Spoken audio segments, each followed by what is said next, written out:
Hello everyone. ये video second video है metallurgical engineering gate 2023 solutions का। इस वीडियो में मैंने क्वेश्चन नंबर 18 से 22 तक डिस्कस किया है। तो आगे बढ़ते हैं। तो हमारा पहला क्वेश्चन है, gas distribution in blast furnace is controlled by the shape of.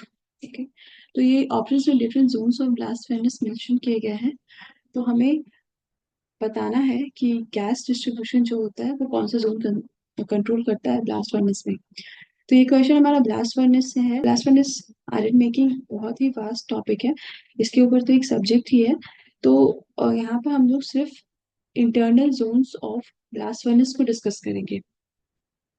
तो ब्लास्ट फर्नेस एक काउंटर करंट रिएक्टर है।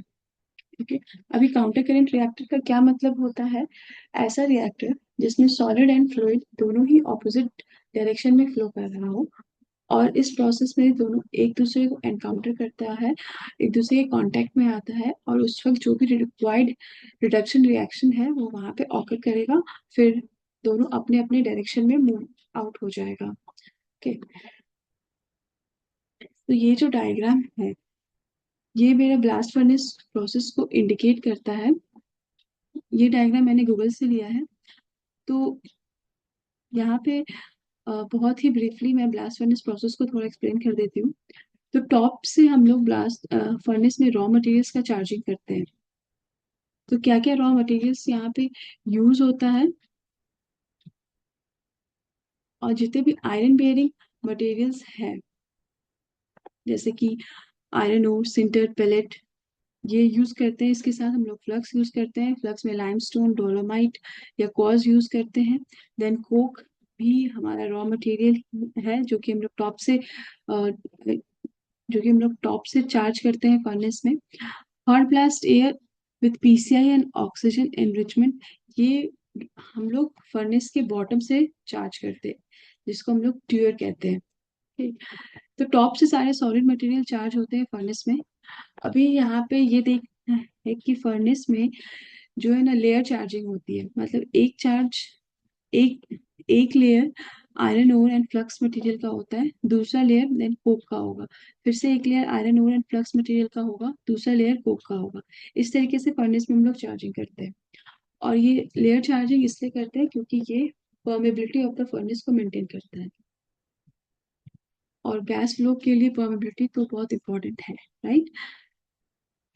अभी जो ये ट्यूअर है, ट्यूअर से हम लोग hot blast air along with PCI and oxygen enrich oxygen हम लोग ऐड करते हैं। पहले कोल, ऑयल, नेचुरल गैस भी ऐड किया जाता था इस ट्यूअर से। ट्यूअर से हम लोग जो भी इंजेक्ट करते हैं वो फर्नेस में इस पॉइंट पे एंटर करता है, और यहाँ पे एंटर करते ही जो कोक है ऑक्सीजन के साथ बर्न अप करता है, क्योंकि एक्सोथर्मिक रिएक्शन है जिसकी वजह से यहाँ का टेम्परेचर बहुत राइज होता है। तो ब्लास्ट फर्नेस में जिस एरिया का टेम्परेचर सबसे ज्यादा हाई होता है वो होता है रेसवे, और यहाँ पे जो टेम्परेचर होता है वो अप्रोक्सीमेटली 2000 डिग्री सेल्सियस होता है। ओके, ये टेम्परेचर वैरी कर सकता है वॉल्यूम ऑफ द फर्नेस पे। एक 100 मीटर हाइट का फर्नेस के लिए ये टेम्परेचर अप्रोक्सीमेटली 2000 डिग्री सेल्सियस होता है। तो यहाँ पे जितने भी गैसेस फॉर्म्ड होंगे कोक के बर्न होने से, mainly carbon monoxide and carbon dioxide gas, उनका भी टेम्परेचर इतना ही होगा। अभी ये हाई टेम्परेचर गैस जो है ऊपर की ओर मूव करती है, और जो सॉलिड बर्डन है वो नीचे की ओर आ रहा होता है। तो ये गैस और सॉलिड का कांटेक्ट होता है। गैस अपना टेम्परेचर सॉलिड को ट्रांसफर करता है, जिसकी वजह से सॉलिड में जो सॉलिड है वो मेल्ट भी होता है, और डिफरेंट टेम्परेचर चेंजेस भी आते हैं सॉलिड में। और जो रिएक्शन है, जितने भी रिडक्शन रिएक्शन है वो भी ऑकर करता है, और अपना काम करके टॉप गैस, ये जो गैसेस है वो टॉप से निकल जाता है। और टॉप गैस में जो हमारा mainly carbon monoxide, carbon dioxide, hydrogen and nitrogen होता है। टॉप गैस का temperature around 100 to 200 degree Celsius होगा। ओके, अभी जो भी मेटल है वो रिड्यूस होके बॉटम आते आते रिड्यूस हो जाता है, और मेल्ट भी हो जाता है। मेल्ट करके ये अर्थ पे सेटल करता है, और जो इम्प्योरिटीज है हमारा ओर में, वो भी मेल्ट होगा। तो इम्प्योरिटी स्लैग फेज को ज्वाइन ज्वाइन करिएगा, और हॉट मेटल, ये जो रेड वाला है ये हॉट मेटल है।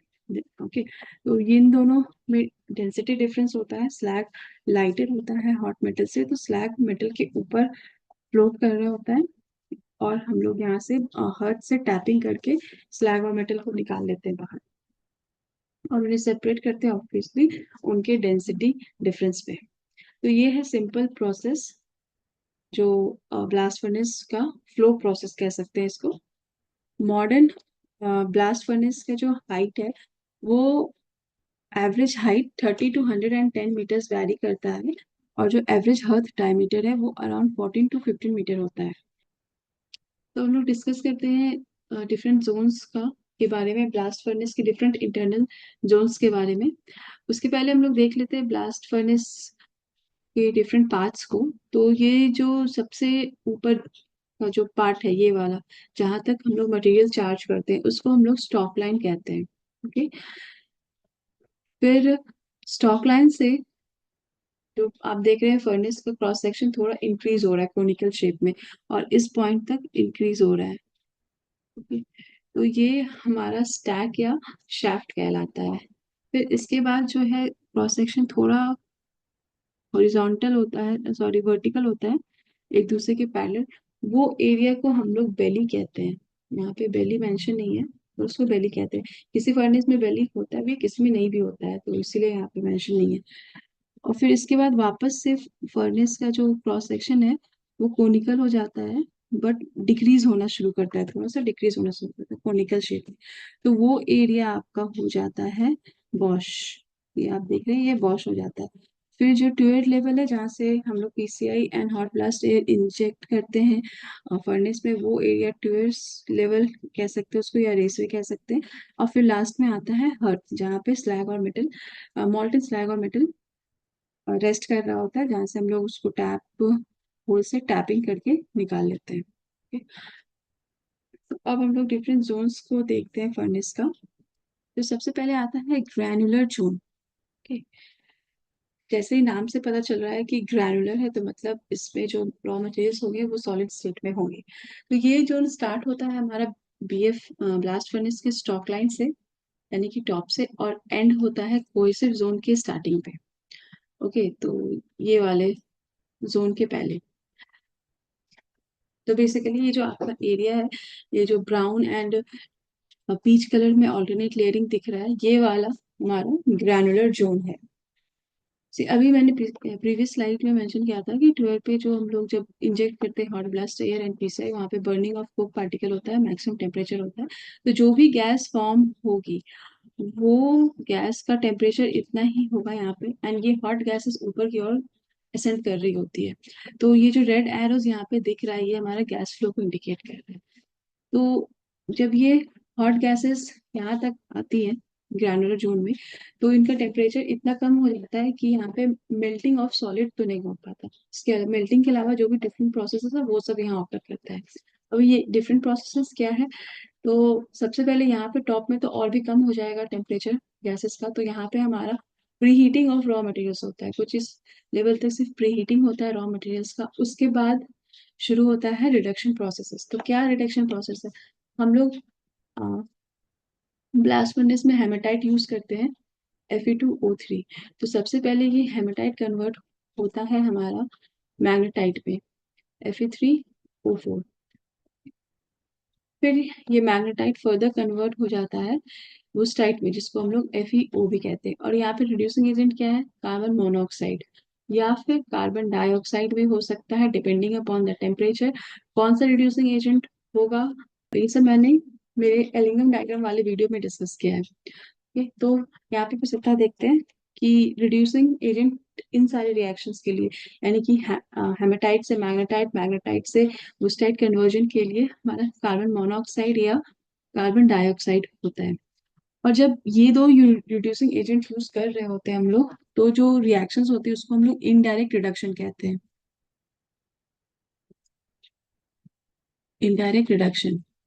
और जब हम लोग डायरेक्टली कार्बन को यूज करेंगे मेटल या फिर वुस्टाइट के रिडक्शन में टू लिक्विड आयरन, तो वो हो जाएगा हमारा डायरेक्ट रिडक्शन। तो ग्रैनुलर जोन में हमारा इनडायरेक्ट रिडक्शन ही होता है। ओके, ये जो वुस्टाइड यहाँ फॉर्म हुआ है FeO, ये फर्दर रिड्यूस होता है मेटल आयरन में, पर ये सॉलिड स्टेट में रहेगा। और कुछ रिड्यूस नहीं भी होता है, अनरिड्यूस्ड रह जाता है।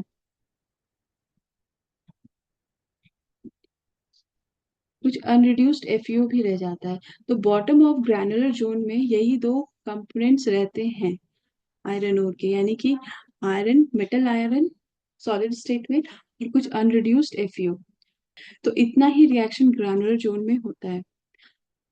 अब हम कोहेसिव जोन के बारे में देखते हैं। ओके, तो अब जहाँ ग्रैनुलर जोन एंड होता है, ओके, हॉट असेंडिंग गैसेस का टेम्परेचर जो है अब इतना ज्यादा हो जाता है कि वहां पे आयरन बेयरिंग रॉ मटेरियल्स का सॉफ्टनिंग स्टार्ट हो जाता है। ये जो आप यहाँ फिगर देख रहे हैं येलो और ब्राउन कलर का ऑल्टरनेट लेयर में, ये जोन को हम लोग कहते हैं कोहेसिव जोन। ओके, ये जोन इन्वर्टेड वी शेप का है। इस जोन के नीचे जितने भी जोन्स आपको दिख रहे हैं वो सारे ही इन्वर्टेड वी शेप के हैं। अब ऐसा क्यों होता है? क्योंकि जो टेम्परेचर है उसका भी रेडियल वेरिएशन होता है, और जो टेम्परेचर का आइसोथर्म बनता है ब्लास्ट फर्नेस में वो भी इन्वर्टेड वी शेप का होता है। और ये जोन्स तो टेम्परेचर पे डिपेंड कर ही रहे हैं, तो इसके वजह से जोन्स का भी इन्वर्टेड वी शेप हो जाता है। अभी यहाँ पे जैसे मैंने डिस्कस किया कि यहाँ सॉफ्टनिंग स्टार्ट हो जाता है iron bearing raw materials and flux का।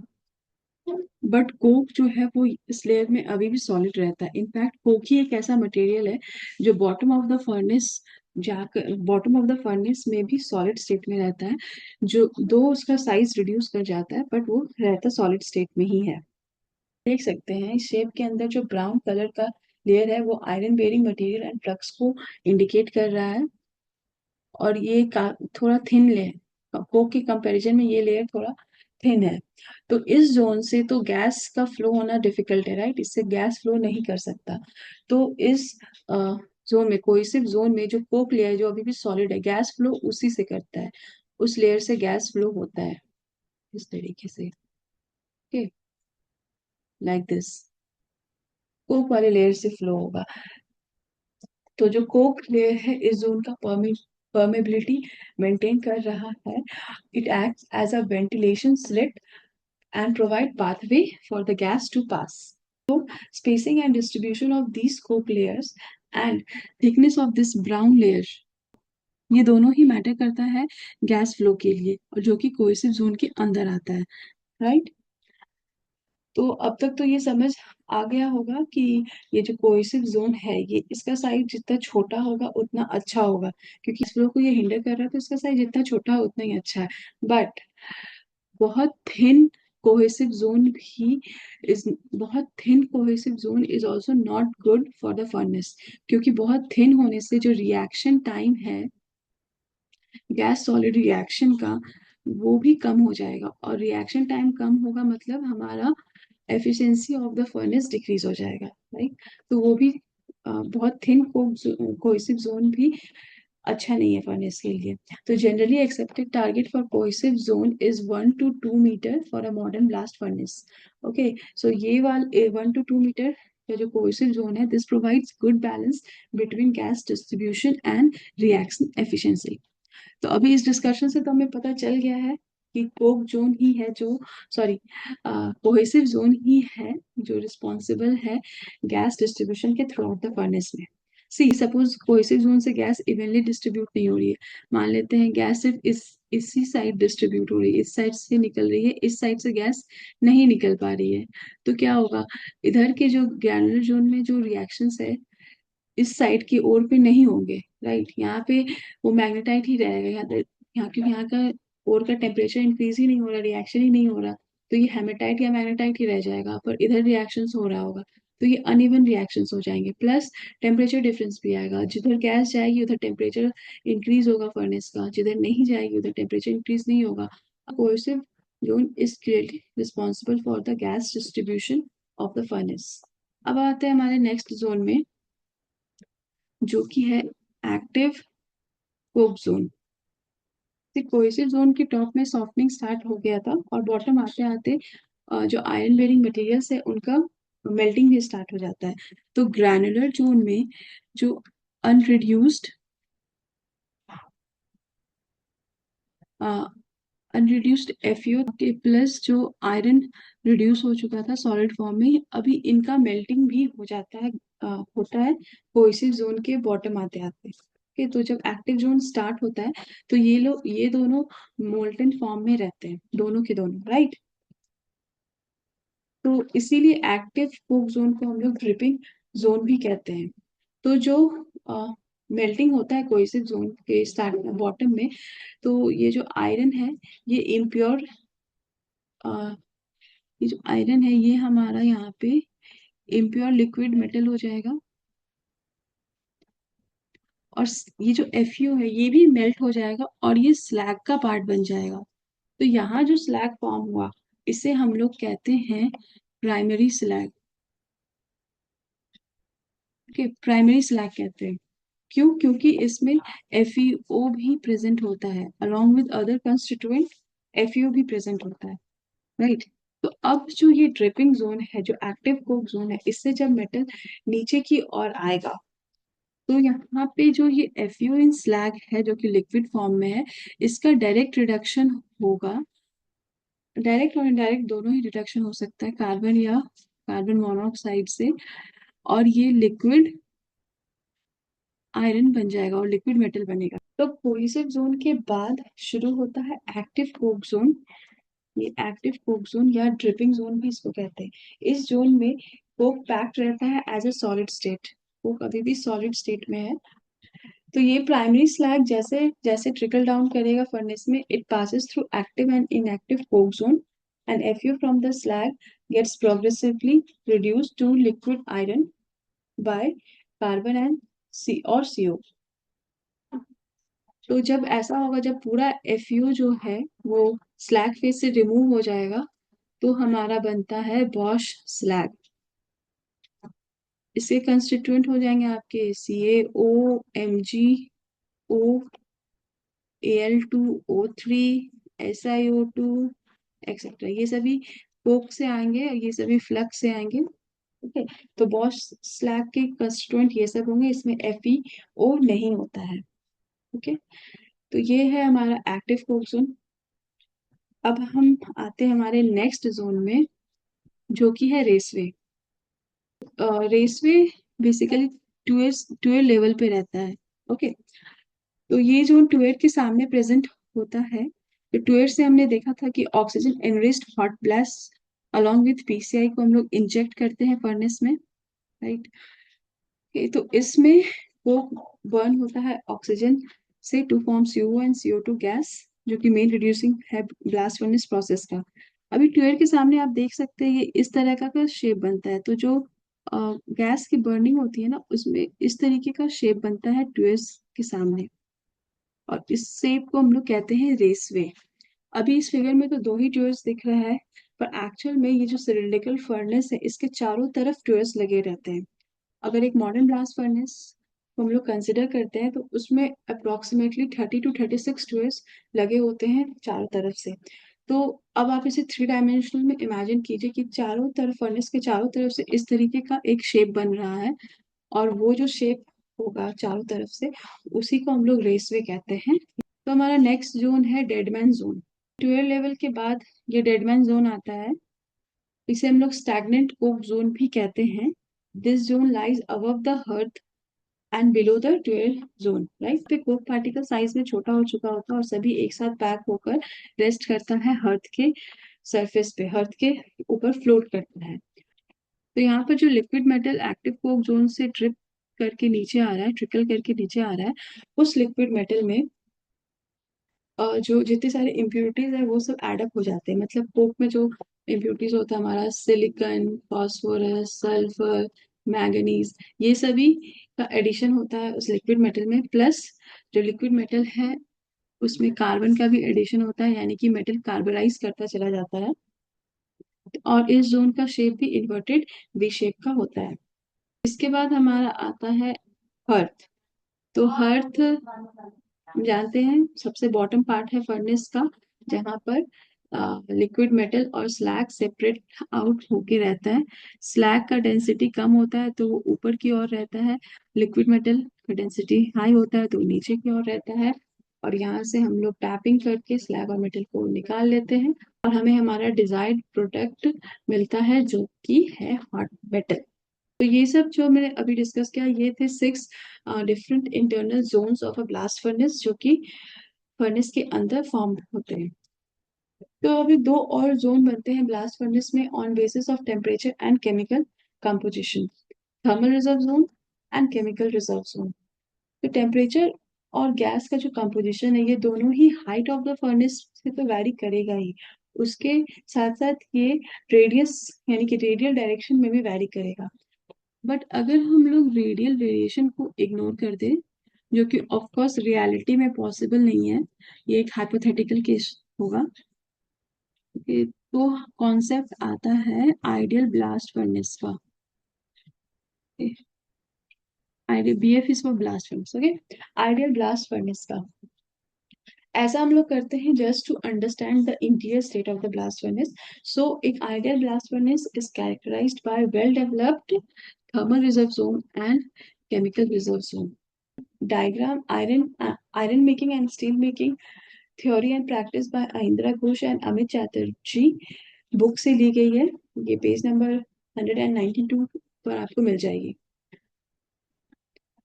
तो ये डायग्राम हमारा एक आइडियल ब्लास्ट फर्नेस में जो thermal reserve zone and chemical reserve zone की डेवलपमेंट को दिखा रहा है, कैसे वो डेवलप हो रहा है, किस हाइट पे डेवलप हो रहा है, राइट।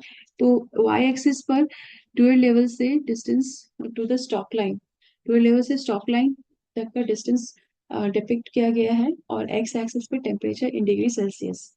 ये जो सॉलिड लाइन आपको यहाँ दिख रहा है ये सॉलिड्स का टेम्परेचर वेरिएशन को शो कर रहा है, और जो डैश्ड लाइन है वो गैस के टेम्परेचर वेरिएशन को शो कर रहा है। हम देख सकते हैं थ्रू आउट द फर्नेस हमेशा गैस का टेम्परेचर थोड़ा ज्यादा ही रहा है सॉलिड के टेम्परेचर से, राइट। ओके, तो यहाँ हम देख सकते हैं कि 3 जोन्स बन रहा है। तो पहला है हमारा ये प्रीहीटिंग जोन। ओके, तो यहाँ पर जो सॉलिड हम लोग ऐड कर रहे हैं उसका जो टेम्परेचर है वो धीरे धीरे इंक्रीज हो रहा है। गैस का टेम्परेचर जो है अगर नीचे से ऊपर हम लोग मूव कर रहे हैं तो गैस का टेम्परेचर धीरे धीरे डिक्रीज हो रहा है। तो टॉप गैस जो टेम्परेचर है वो अराउंड 100 टू 230 डिग्री सेल्सियस है, और उनका कंस्टिट्यूएंट कुछ ऐसा होता है 10 to 20% carbon dioxide, 20 to 30% carbon monoxide and rest N2। इसके अलावा कुछ और गैसेस भी निकलती है बट वो लेस क्वांटिटी में होती है। तो ये जोन जो है यहाँ से स्टॉक लाइन से इस लेवल तक प्रीहीटिंग जोन होता है।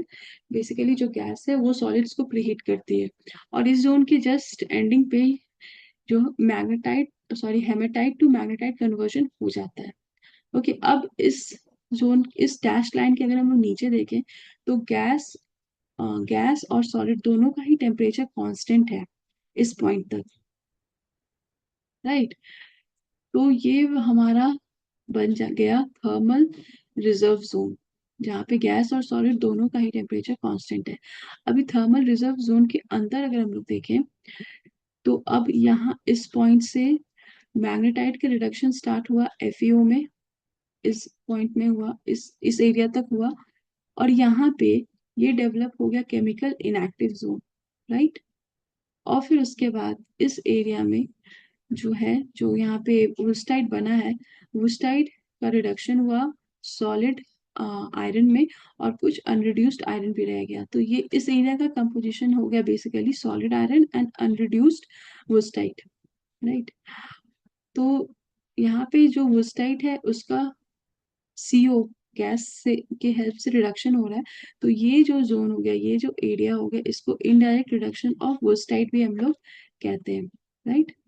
अभी आप यहाँ से देख सकते हैं इस लाइन से पूरा स्टॉक लाइन तक ये पूरे ही एरिया में सारे इनडायरेक्ट रिडक्शंस ही हो रहे हैं, चाहे मैग्नेटाइट का हो, हेमेटाइट का हो, वुस्टाइट का हो।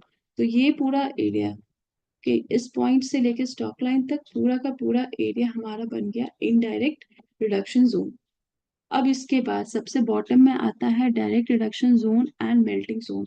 ओके, तो इसका मतलब हुआ कि यहाँ पे सारे डायरेक्ट रिडक्शन रिएक्शंस हो रहे हैं इस जोन में। अभी टेम्परेचर वेरिएशन देखें तो सॉलिड का टेम्परेचर भी इंक्रीज हो रहा है। अब हम लोग फर्नेस के डाउन मूव करते हैं और गैस का टेम्परेचर भी इंक्रीज हो रहा है, और गैस का rate of increase of temperature ज्यादा है सॉलिड से। तो इस एरिया में ये सारे रिएक्शंस ऑकर करे, तो हमारा जो हॉट मेटल है उसमें मैग्नीज, फास्फोरस, सिलिकॉन, ये सभी कुछ भी रहता है, सल्फर, ये सभी कुछ भी रहता है। तो इसी एरिया में, डायरेक्ट रिडक्शन एरिया में ही वो एडअप होता है मेटल में। ये हमने जस्ट अभी प्रीवियस भी देखा था। प्लस जो एफईओ है, लिक्विड एफईओ यहाँ पे मिलेगा आपको, लिक्विड एफईओ भी रिड्यूस कर रहा है लिक्विड हॉट मेटल में। प्लस हमारा लाइमस्टोन जो हम डालते हैं उसका भी डिसोसिएशन इसी एरिया में हो रहा है। तो आइडियल ब्लास्ट फर्नेस में depending upon the composition and the thermal distribution ये 3 जोन्स बन रहे हैं। इस डिस्कशन हमें पता चल रहा है कि इस क्वेश्चन का जो आंसर है वो होगा कोहेसिव जोन। ओके, तो हमारा नेक्स्ट क्वेश्चन है क्वेश्चन नंबर 19। क्वेश्चन नंबर 19 जो है ये 2023 के गेट क्वेश्चन पेपर का क्वेश्चन नंबर 19 है, और ये जो वीडियो का सीरीज मैंने बनाया है उसका ये क्वेश्चन नंबर 8 है। ओके, तो क्वेश्चन है हमारा, diamond has low electrical conductivity, modulus of elasticity, hardness और थर्मल कंडक्टिविटी। तो इनमें से कौन सा करेक्ट है हमें वो देखना है। तो बेसिकली ये क्वेश्चन जो है वो एलोट्रोप्स ऑफ कार्बन से है। एलोट्रोप्स होता क्या है? तो वो सारे सब्सटेंस जिनका केमिकल फॉर्मूला सेम हो।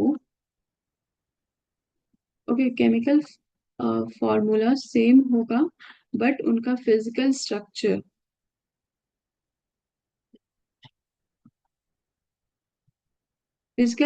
और हम लोग कह सकते हैं जो अरेंजमेंट ऑफ एटम्स होंगे वो डिफरेंट होंगे। ओके, तो ये डिफरेंट होने की वजह से जो भी फिजिकल प्रॉपर्टीज होता है वो भी डिफरेंट होगा। राइट, तो एलोट्रोप्स ऑफ कार्बन देख लेते हैं। तो पहला एलोट्रोप है कार्बन का डायमंड। जैसे मैंने कहा कि एलोट्रोप्स में केमिकल फॉर्मूला सेम होते हैं, तो डायमंड को भी हम लोग कार्बन ही है, इसको भी हम लोग सी से ही डोनेट करते हैं, बट इसका स्ट्रक्चर अलग होता है। और इसका जो स्ट्रक्चर होता है वो होता है डायमंड क्यूबिक स्ट्रक्चर। ओके, और ये हमारा सभी जानते हैं कि ये हार्डेस्ट नेचुरल ऑकरिंग मटेरियल है। मोर्स स्केल पर इसकी हार्डनेस का जो स्केल है वो होता है 10। ओके, और इसमें एक्सेलेंट ब्रिलियंस एंड डिस्पर्शन है। ब्रिलियंस एक्सेलेंट होता है ड्यू टू इस हाई रिफ्रैक्टिव इंडेक्स के, इसका रिफ्रैक्टिव इंडेक्स बहुत हाई है जिसकी वजह से ये बहुत ही ज्यादा चमकता है। और हाई डिग्री ऑफ डिस्पर्शन है इसमें, मतलब कि ये जो व्हाइट लाइट है उसको इसके कंपोनेंट्स में बहुत अच्छे से सेपरेट कर सकता है। और इन दोनों की वजह से जो हम लोग कहते हैं हीरे की चमक, इन दोनों की वजह से ही आती है। राइट, ये एक्सीलेंट थर्मल कंडक्टर है बट पुअर इलेक्ट्रिकल कंडक्टर है। ओके, तो ये दोनों का रीजन हम लोग अभी जस्ट देखेंगे, इसके स्ट्रक्चर पे बेस्ड होता है। उसके पहले हम लोग देख लें कि ये केमिकली स्टेबल होता है, यानी कि most of the acids and bases से ये रिएक्ट नहीं करता, और इसका जो मेल्टिंग पॉइंट होता है वो 3550 डिग्री सेल्सियस है, जो कि बहुत ही है। राइट, नाउ ये दोनों जो प्रॉपर्टी है ये स्ट्रक्चर की वजह से ही आती है। तो हम सभी जानते हैं ये जो कार्बन है इसके पास जो 4 वैलेंस इलेक्ट्रॉन्स होते हैं। राइट, तो डायमंड क्यूबिक स्ट्रक्चर में ये चारों इलेक्ट्रॉन्स जो है बॉन्ड बना रहा होता है, कोई भी इलेक्ट्रॉन यहाँ फ्री नहीं है। तो तो इसकी वजह से इसकी वजह से यानी कि कोई भी इलेक्ट्रॉन यहाँ फ्री नहीं है इलेक्ट्रिसिटी को कंडक्ट करने के लिए, इसकी वजह से डायमंड जो है पुअर इलेक्ट्रिकल कंडक्टर है। बट सिंस ये बहुत ही स्ट्रॉन्ग कोवलेंट बॉन्ड्स बना रहा है, इस चारों बॉन्ड्स स्ट्रॉन्ग कोवलेंट बॉन्ड्स है, तो ये थर्मली हीट को बहुत अच्छे से कंडक्ट कर सकता है। ठीक है, तो ये प्रॉपर्टीज है हमारे डायमंड के बारे में। अब हम आते हैं हमारे नेक्स्ट एलोट्रोप ऑफ कार्बन का, जो कि है ग्रेफाइट। सो ग्रेफाइट तो सॉफ्ट एंड स्लिपरी होता ही है, पेंसिल का जो लीड होता है वो ग्रेफाइट का ही होता है। राइट, तो इसका स्ट्रक्चर क्या होता है? It is composed of layers of carbon atoms arranged in a hexagonal ring. यहाँ पे आप देख सकते हैं इस फिगर में, कार्बन एटम जो है एक हेक्सागोनल रिंग में है, और ऐसा ऐसा बहुत सारा रिंग्स कनेक्टेड है, और ये एक लेयर बना हुआ है। राइट, ये एक लेयर है। और ऐसे ऐसे बहुत सारे लेयर्स आपस में वैंडर वॉल फोर्सेस से कनेक्टेड है, जो कि एक वीक फोर्स होता है, राइट। ये ओपेक टू लाइट है, वेरी गुड लुब्रिकेंट है, सॉफ्ट एंड स्लिपरी होने की वजह से ये एक बहुत ही अच्छा लुब्रिकेंट की तरह यूज किया जाता है। Is good conductor of heat and electricity. यहाँ ऐसा क्यों? अगेन इसके स्ट्रक्चर की वजह से हमने देखा कि कार्बन का स्ट्रक्चर में, इस फिगर में देखा कि यहाँ पे जो है एक कार्बन जो है वो हेक्सागोनल रिंग्स बना रहा है, राइट। यानी कि ये यहाँ पे सारे कार्बन एटम्स है इस सारे पॉइंट्स पे। इसका मतलब कि एक कार्बन एटम जो है वो 3 बॉन्ड बना रहा है, और कार्बन के पास तो 4 वैलेंस इलेक्ट्रॉन्स होते हैं, तो एक इलेक्ट्रॉन यहाँ पे फ्री है, और ये फ्री इलेक्ट्रॉन जो है मूव करता रहता है स्ट्रक्चर पे, जिसकी वजह से ये गुड कंडक्टर ऑफ इलेक्ट्रिसिटी है। और सिंस कोवलेंट बॉन्ड यहाँ पर भी बन रहा है, तो ये गुड कंडक्टर ऑफ हीट भी है। ये भी केमिकली स्टेबल है, एसिड एंड बेस से रिएक्ट नहीं करता, प्लस मेल्टिंग पॉइंट इसका जो है वो 3600 है।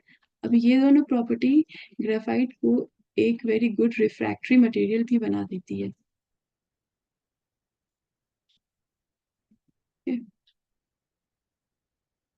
नेक्स्ट जो एलोट्रोप है वो है ग्रेफीन। ये एक नैनो मटेरियल है, ओके, अभी रिसेंटली सिंथेसाइज किया गया है इसको। कि बेसिकली ये 1 atom thick layer of graphite है। जब हमने ग्रेफाइट का लेयर देखा था, डिफरेंट हेक्सागोनल लेयर्स बनता है जो कि आपस में कनेक्टेड है वैंडरवाल फोर्स से। तो 1 एटम थिक लेयर को हम लोग कहते हैं, 1 atom thick layer of graphite को हम लोग कहते हैं ग्रेफीन। ओके, ये single layer of carbon atoms arranged in a hexagonal lattice. ये जो है 200 टाइम्स स्ट्रॉन्गर है स्टील से। ठीक, उसके बाद ये हाईली फ्लेक्सिबल भी है एंड एक्सट्रीमली लाइट वेट भी है। तो आप देख सकते हैं ये तीनों जो प्रॉपर्टी है ये मतलब एकदम कॉन्ट्रास्ट प्रॉपर्टीज है जो कि सभी इस ग्राफीन में फाइंड आउट होती है, राइट।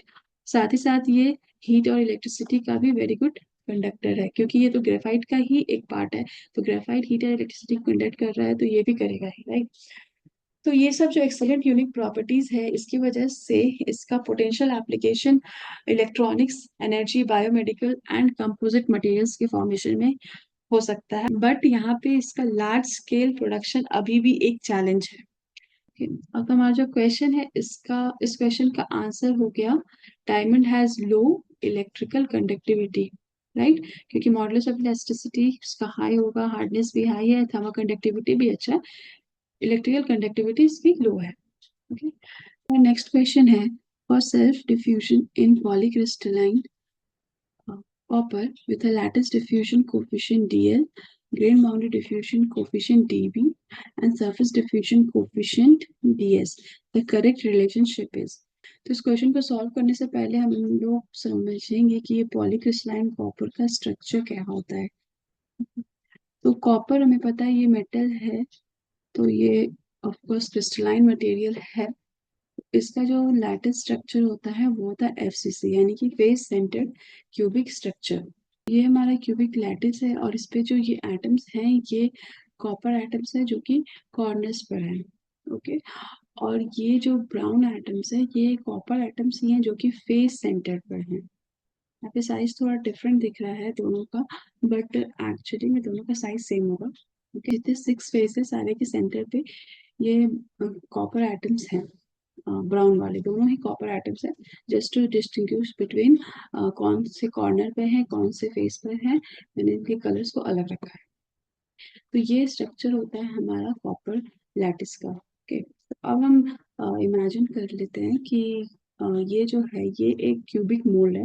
क्यूबिक मोल्ड का ये फ्रंट व्यू दिख रहा है, ओके। तो फ्रंट व्यू से रेक्टेंगल दिख रहा है, इसमें हम मोल्टेन कॉपर को पोर कर देते हैं, मोल्टेन कॉपर को डाल देते हैं। तो अब इसमें, अब इसको सॉलिडिफाई करने छोड़ देते हैं। तो अब इसमें मोल्टेन कॉपर है, मान लेते हैं पूरी जगह पे, यहीं पे randomly oriented nucleation points develop होंगे। न्यूक्लिएशन पॉइंट्स आएगा कॉपर का, जहाँ पे पहला एटम कॉपर का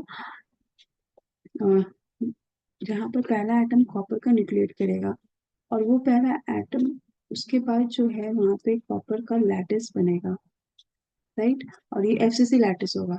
हम यहाँ पे 3 पॉइंट्स को कंसिडर कर लेते हैं। ये यहाँ पर भी कॉपर का लैटिस बनेगा, एक सिंगल लैटिस पहले बनेगा, राइट। यहाँ पे भी कॉपर का एक सिंगल लैटिस बनेगा। ठीक है, अभी ये सारे ही लैटिस बन रहे एचसीसी स्ट्रक्चर का, राइट। बट क्या होगा ना, इन सभी का जो क्रिस्टलोग्राफिक डायरेक्शन है वो थोड़ा अलग अलग होगा। ओके, इस वाले क्यूब का इस डायरेक्शन में मान लेते हैं, इस वाले क्यूब का इस डायरेक्शन में, और इस वाले क्यूब का इस डायरेक्शन में। जिस डायरेक्शन में इनका क्रिस्टलोग्राफिक डायरेक्शन होगा, ये इनका ग्रोथ उसी डायरेक्शन में होगा। तो ये इस सेक्शन में ग्रो करना शुरू करेगा, ये वाला इस डायरेक्शन में और ये वाला इस डायरेक्शन। तो ये ऐसा ग्रो करते करते ये सब आपस में एक लाइन के अक्रॉस मीट करेंगे, इस तरीके से कुछ बन जाएगा ऐसा। यहाँ पे मैंने सिर्फ 3 ही शो किया है, ऐसा पूरे मोल्ड में होगा, हर एक जगह पे छोटे छोटे निकले पॉइंट्स बनेंगे और इस तरीके से वो आप वो ग्रो करना स्टार्ट करेंगे और हमारा कुछ ऐसा स्ट्रक्चर बनेगा। तो ये जो एक ये बना है, ये हमारा एक ग्रेन कहलाता है, सिंगल ग्रेन। फिर सिमिलरली ये सिंगल ग्रेन है, ये भी सिंगल ग्रेन है।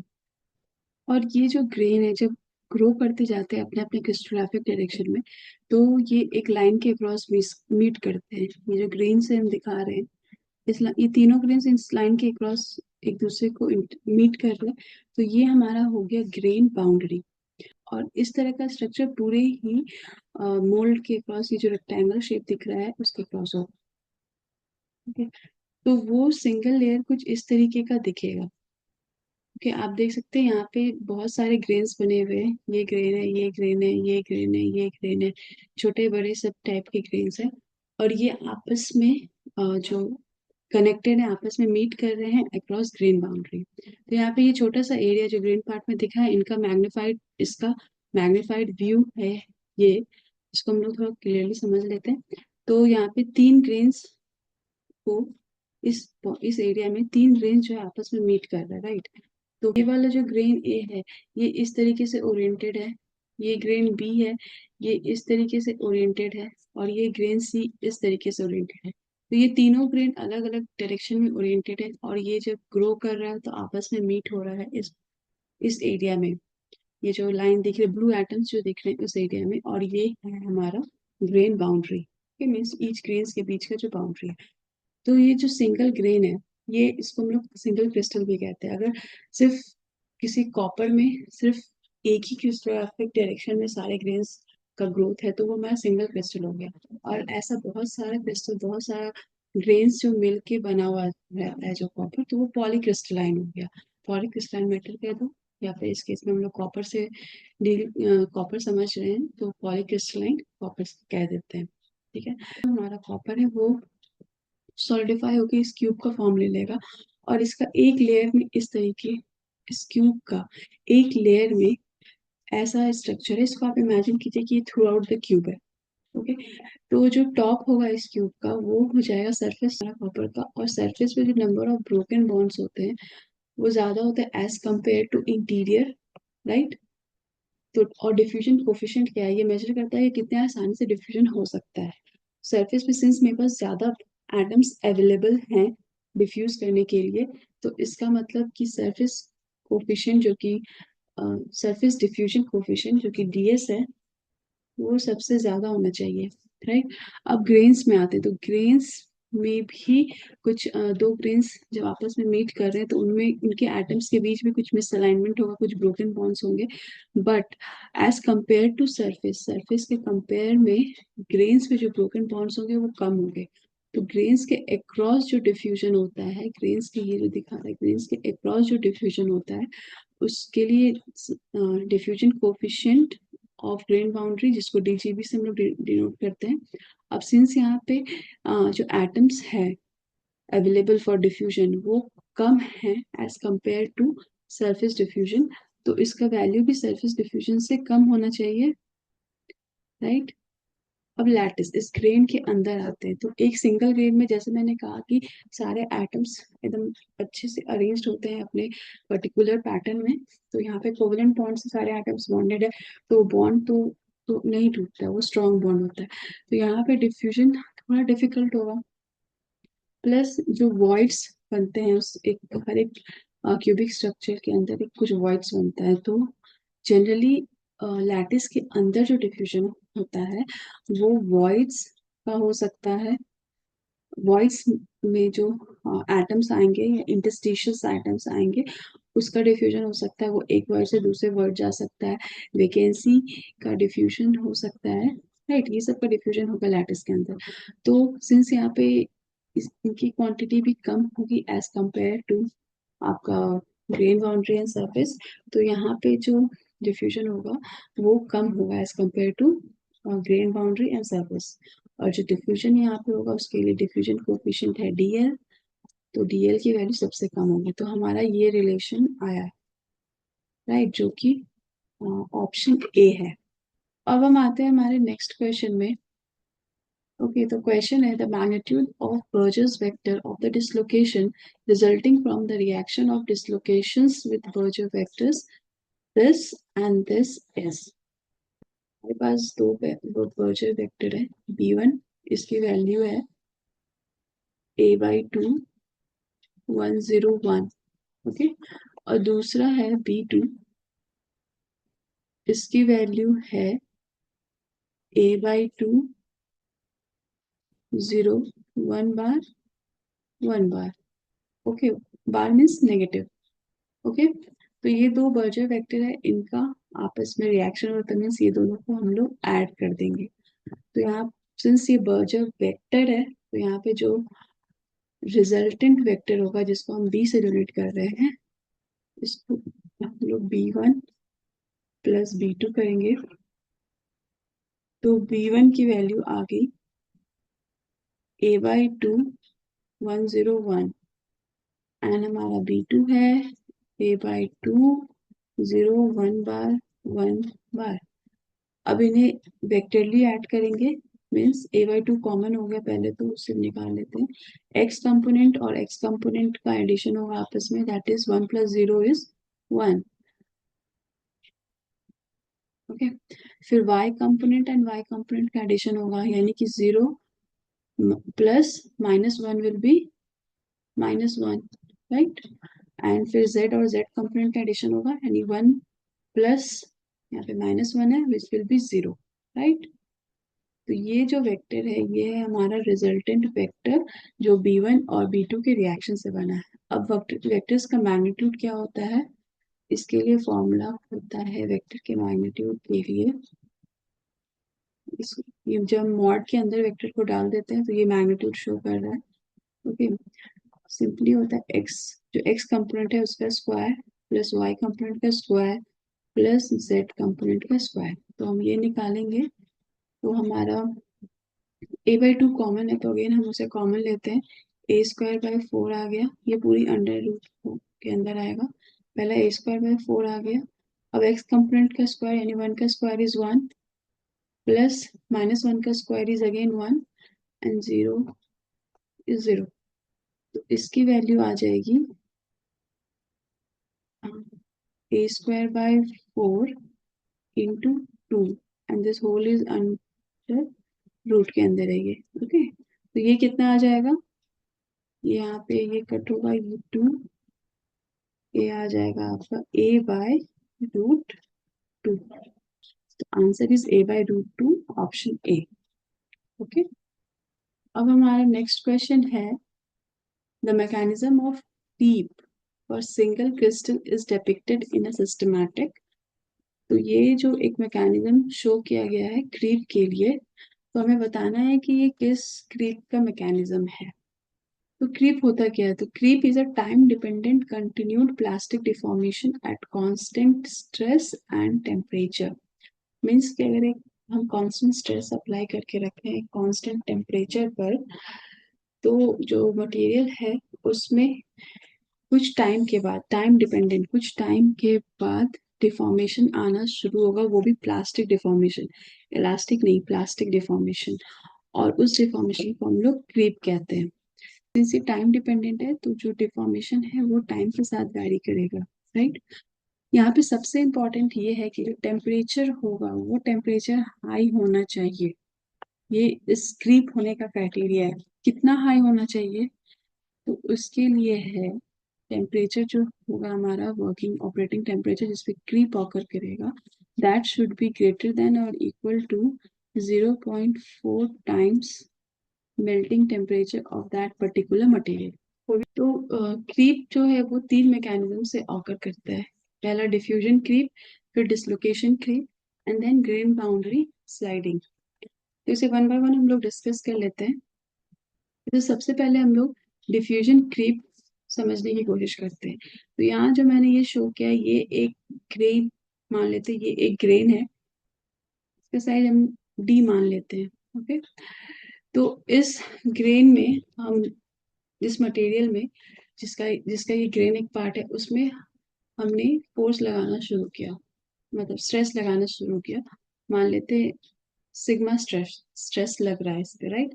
जानते हैं कि जब टेंसाइल स्ट्रेस लगता है तो क्या होता है, वैकेंसीज की फॉर्मेशन होती है। इस एरिया के कंपैरिजन में यहाँ पे वैकेंसीज का कंसंट्रेशन ज्यादा हो गया है, राइट। तो क्या होगा, अब कंसंट्रेशन ज्यादा हो गया है वैकेंसीज का इस एरिया के कंपैरिजन में। तो ये वैकेंसीज जो है ये इधर मूव करेगी, इस डायरेक्शन में मूव करेगी जहाँ पे कंसंट्रेशन कम है, डिफ्यूज करेगा इनफैक्ट, राइट। सिमिलरली कुछ वैकेंसीज इधर डिफ्यूज करेगी जहाँ पे कंसंट्रेशन कम है, राइट। अब जब वैकेंसीज इधर आ रही है, इसका मतलब जो एटम्स है यहाँ पे इस एरिया में जो एटम्स होंगे, वो एटम्स इस डायरेक्शन में डिफ्यूज करेंगे कुछ इस तरीके से, और यहाँ पे भी ये इस डायरेक्शन में डिफ्यूज करेंगे कुछ इस तरीके से, राइट। तो रेड वाला हमारा मास फ्लक्स दिखा रहा है एंड ग्रीन वाला हमारा वैकेंसी फ्लक्स दिखा रहा है, राइट। ग्रेन्स के अंदर जो क्रीप का मैकेनिज्म इस तरीके से होगा, अगर क्रीप जो है हमारा डिफ्यूजन क्रीप है। अब इसमें भी दो पॉइंट है। इस वैकेंसीज जो है यहाँ पे जो क्रिएट हुई है, इसके लिए दो पाथ अवेलेबल है। एक पाथ जो मैंने अभी शो किया ग्रीन कलर से इस लैटिस के अंदर से, एक और पाथ है इस ग्रेन के बाहर से, राइट। इस ग्रेन के बाहर से भी तो ये इधर मूव करके आ सकता है, डिफ्यूज करके आ सकता है इस एरिया में, राइट। तो ये दो पाथ के बेसिस पे डिफ्यूजन क्रीप भी टू टाइप्स का होता है। हमारा पहला होता है नेबैरो हियरिंग, जिसको हम NH लिख देते हैं, NH क्रीप। और दूसरा होता है Coble creep, Coble creep. Okay, तो जब ये लैटिस के अंदर जब डिफ्यूजन हो रहा है, ओके, जो इस पर्टिकुलर ग्रेन के अंदर जब डिफ्यूजन हो रहा है, जो कि इस तरीके से मैंने शो किया है यहाँ पे, इस तरीके से, तो हमारा जो क्रीप है वो नेबैरो हियरिंग क्रीप होता है। और जब अगर क्रीप इस दूसरे पाथ से हो रहा है, वैकेंसी इस दूसरे पाथ से डिफ्यूज करके इस एरिया पे आ रहा है, तब जो क्रीप होता है वो होता है हमारा कॉबल क्रीप। सो इस क्वेश्चन का आंसर तो नबैरो हियरिंग क्रीप ही है, राइट। अब हम लोग डिस्कस करेंगे डिसलोकेशन क्रीप को। ओके, डिसलोकेशन क्रीप को लाइंस मैंने यहाँ ड्रॉ किया है, ये हमारा स्लिप प्लेन को शो कर रहा है, स्लिप प्लेन। ओके, तो मान लेते हैं यहाँ पे एक डिसलोकेशन का सोर्स है और यहाँ पे एक बैरियर है। ओके, फिर अब हम जानते हैं कि डिसलोकेशन जो है वो दो टाइप का होता है, एज और स्क्रू, राइट। एज स्क्रू में टेंजेंट वेक्टर और बर्जर वेक्टर एक दूसरे के परपेंडिकुलर होता है, और स्क्रू डिसलोकेशन में tangent vector and Berger vector जो होता है वो एक दूसरे के पैरेलल होता है। अब हम जानते हैं कि ये दोनों ही डिसलोकेशन जो है वो दोनों ही डिसलोकेशन ग्लाइड कर सकता है। ओके, बट इन दोनों में डिफरेंस क्या है इनके मोशन में, कि एज डिसलोकेशन जो है वो क्लाइंब करता है, वो क्रॉस स्लिप नहीं कर सकता, और स्क्रू डिसलोकेशन जो है वो क्लाइंब नहीं करता, वो क्रॉस स्लिप करता है, यानी कि वो अपना प्लेन ऑफ मोशन ही चेंज कर देता है बैरियर्स आने पे, राइट। तो ये एक डिसलोकेशन सोर्स है हमारा, यहाँ से डिसलोकेशन जनरेट हो रहा है, ये बैरियर है, बी से इंडिकेट करते हैं इसको। तो पहले तो ये जो भी डिसलोकेशन हो स्क्रू या एज, ये यहाँ तक ग्लाइड करके आएगा। ओके, तो ये इसका ग्लाइड लेंथ हो गया, यहाँ तक ग्लाइड करके आ रहा है, तो ये वाली जो लेंथ होगी ग्लाइड लेंथ L मान लेते हैं इसको। अब यहाँ पे ये कैसे मूव करेगा, तो अगर ये एज डिसलोकेशन होगा तो ये क्लाइंब करेगा, और अगर ये स्क्रू डिसलोकेशन होगा तो यहाँ पे जो दूसरी स्लिप प्लेन आएगा वो दूसरे स्लिप प्लेन पे चला चला जाएगा एंड देन वो ग्लाइड कर जाएगा, राइट। तो क्लाइंब जब करना है, ग्लाइड तो ये तो इजी है, दूसरे स्लिप प्लेन पे जाके ग्लाइड करके बैरियर को क्रॉस कर देना। ये क्लाइंब करने के लिए हमें डिफ्यूजन चाहिए होगा, डिफ्यूजन। ये मतलब कि क्लाइंब करने के लिए, एज डिस्ट्रीब्यूशन क्लाइंब करने के लिए डिफ्यूजन प्रोसेस को यूज करता है, राइट। और सिंस ये जो क्रीप, ये स्पेलिंग यहाँ गलत हो गया है, क्रीप। तो सिंस ये जो क्रीप मैकेनिज्म है, ये डिफ्यूजन हाई टेम्परेचर पे हो रहा है, तो डिफ्यूजन के लिए तो एक क्राइटेरिया हमारा जो टेम्परेचर होता है वो अवेलेबल है, राइट। और प्लस यहाँ पे हम स्ट्रेस लगा रहे हैं, टेम्परेचर हाई है, तो हम जानते हैं कि अभी जस्ट देखा कि स्ट्रेस लगता है जब या फिर टेम्परेचर हाई होता है, तो वैकेंसी की कंसेंट्रेशन जो है वो भी इंक्रीज करती है। तो वैकेंसी का कंसेंट्रेशन बढ़ा हुआ होगा ऑलरेडी यहाँ पे, एंड देन वैकेंसी डिफ्यूज करना स्टार्ट होगा, और जैसे जैसे वैकेंसी डिफ्यूज करेगा डिसलोकेशन क्लाइंब करके दूसरे स्लिप प्लेन पे आ जाएगा एंड ये बैरियर को ओवरकम करके निकल जाएगा। तो ये सिंपल मैकेनिज्म था हमारा डिसलोकेशन क्रीप का। अब हम ग्रेन बाउंड्री स्लाइडिंग मैकेनिज्म देखेंगे, ओके। ग्रेन बाउंड्री स्लाइडिंग, ये ग्राफ है स्ट्रेन वर्सेस टाइम के बीच में फॉर क्रीप। तो ये कुछ इस तरीके का होता है,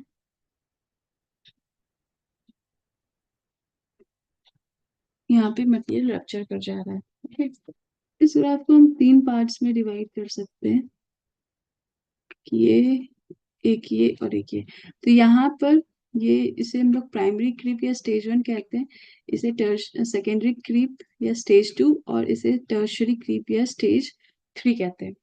तो फर्स्ट, सबसे पहले जहाँ टाइम t इक्वल टू 0 है, वहाँ पे इतना डिफॉर्मेशन, जैसे ही हम कोई स्ट्रेस लगाते हैं, सिग्मा मान लीजिए, सिग्मा स्ट्रेस यहाँ पे कांस्टेंट होगा, जो भी वैल्यू कांस्टेंट होगी, और जो टेम्परेचर है जो कि 0.4 टाइम्स मेल्टिंग टेम्परेचर से ज्यादा होना चाहिए, वो भी कांस्टेंट है, ओके।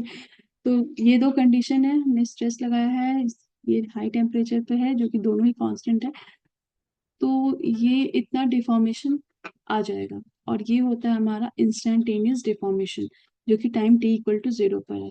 अभी ये ग्राफ जो है इस तरीके से आगे की ओर बढ़ रही है, ओके। मीन्स कि यहाँ पे जो स्ट्रेन रेट है इस एरिया में, टर्शियरी रीजन में जो स्ट्रेन रेट है, वो इस ग्राफ का स्लोप होगा, ओके। स्ट्रेन रेट क्या होगा, dE बाई dt, और वो इस ग्राफ का स्लोप होगा। तो हम देख सकते हैं स्लोप जो है डिक्रीज कर रहा है इस पॉइंट तक, राइट। तो स्ट्रेन रेट यानी डिक्रीज हो रही है, तो ये एरिया हो गया हमारा प्राइमरी क्रीप का एरिया, ओके। इसके बाद ये जो है इस एरिया का जो स्लोप होगा वो हम देख सकते हैं ऑलमोस्ट कांस्टेंट है, यानी कि यहाँ पे स्ट्रेन रेट जो होती है वो ऑलमोस्ट कांस्टेंट होती है, ओके। और इसमें अगेन स्ट्रेन रेट बहुत ही जल्दी से इंक्रीज हो रही है, राइट, क्योंकि स्लोप इस ग्राफ में इंक्रीज हो रहा है, और इस पॉइंट पे आके मटेरियल रप्चर कर। अगर हम लोग स्ट्रेन रेट का ग्राफ देखें, हाँ, ये ब्लू वाली लाइन मान लेते हैं, स्ट्रेन रेट वर्सेस टाइम का ग्राफ शो कर रहा है, तो वो कुछ इस तरीके का बनता है, ओके। वापस से इंक्रीज हो रहा है, मीन्स पहले स्ट्रेन रेट डिक्रीज हो रहा है, फिर कांस्टेंट है, देन इंक्रीज हो रहा है। तो ये हमारे क्रीप का ग्राफ है। अब ऐसा क्यों हो रहा है, पहले स्ट्रेन रेट डिक्रीज कर रहा है, तो हमने पहले पढ़ा है दो मैकेनिज्म्स के बारे में, एक स्ट्रेन हार्डनिंग जिसे हम एस एच से डिनोट कर रहे हैं, और फिर सॉफ्टवेयर मैकेनिज्म है रिकवरी, रिक्रिस्टलाइजेशन एंड ऑल। तो ये जो प्राइमरी क्रीप है, यानी कि जो फर्स्ट स्टेज है, यहाँ पे जो स्ट्रेन हार्डनिंग होती है वो ज्यादा होता है मटेरियल का, और जिसकी वजह से मटेरियल का जो क्रीप रेट है वो डिक्रीज कर रहा होता है। स्ट्रेन हार्डनिंग के जो रेट है वो रिकवरी से ज्यादा है, ओके। अभी ये स्टेज 2 में क्या होता है ना, स्ट्रेन हार्डनिंग और जो दूसरी भी सॉफ्टनिंग मैकेनिज्म है, रिकवरी, रिक्रिस्टलाइजेशन, सभी का जो रेट है ऑलमोस्ट सेम होता है। थर्ड केस में यानी कि टर्शरी क्रीप में अब तक क्रैक डेवलप हो चुका है, अब बस वो क्रैक को प्रोपोगेट करना है, और मटेरियल जो है वो रप्चर कर जाएगा इस पॉइंट पे आके। तो यहाँ पे डोमिनेंट मैकेनिज्म जो है क्रीप के लिए, वो है ग्रेन बाउंड्री स्लाइडिंग। ओके, तो ये मान लेते अलग अलग ग्रेन्स है इसी मटेरियल का।